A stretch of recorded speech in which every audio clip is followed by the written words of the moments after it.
Are you living with a tight psoas or psoas pain that nobody understands? Watch how I turn my life around, and you can too.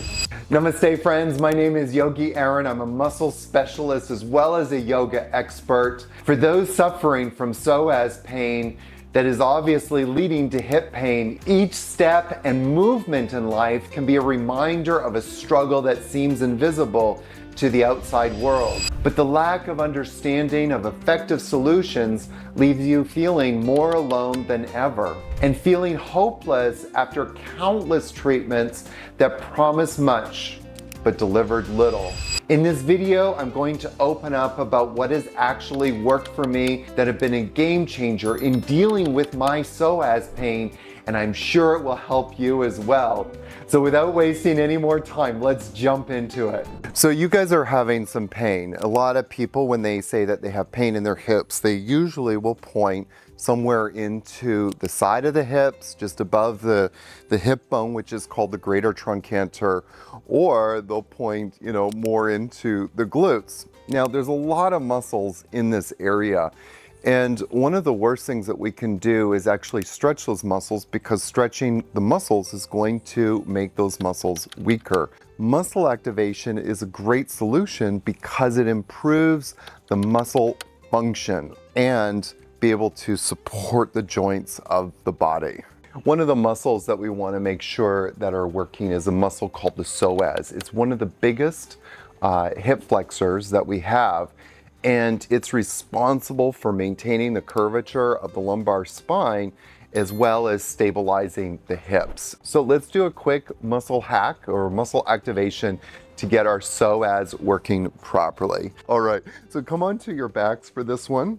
So what we're going to do is just do a little bit of a test first. So externally rotate your left leg and bring your left leg about 20 degrees to the left.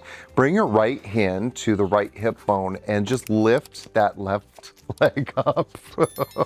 It's puppy madness now. And then come back down. You might have noticed that your right leg or your right hip kind of came up a bit. And so we want to make sure that that hip is not coming up.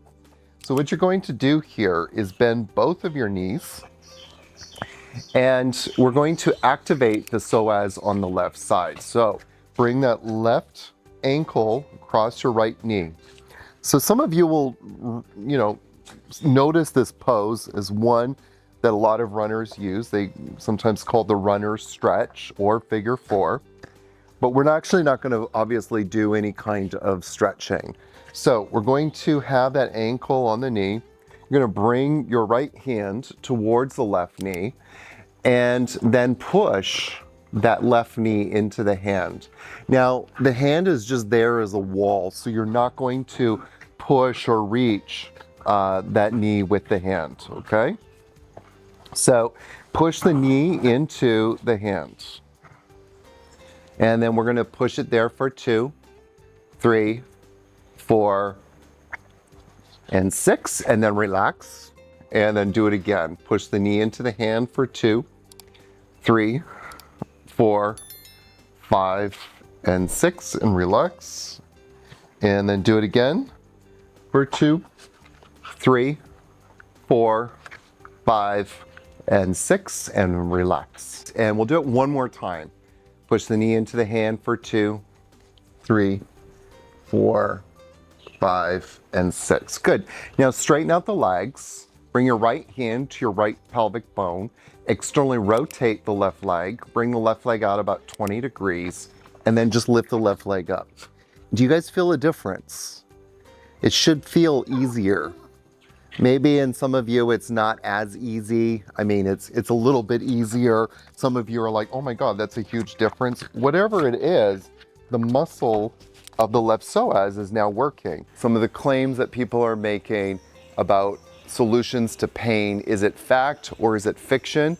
What can you take and what should you throw away? So join me in the stretching police, and remember to like and comment in this video below so that I know how these videos are affecting you in living your best pain-free life.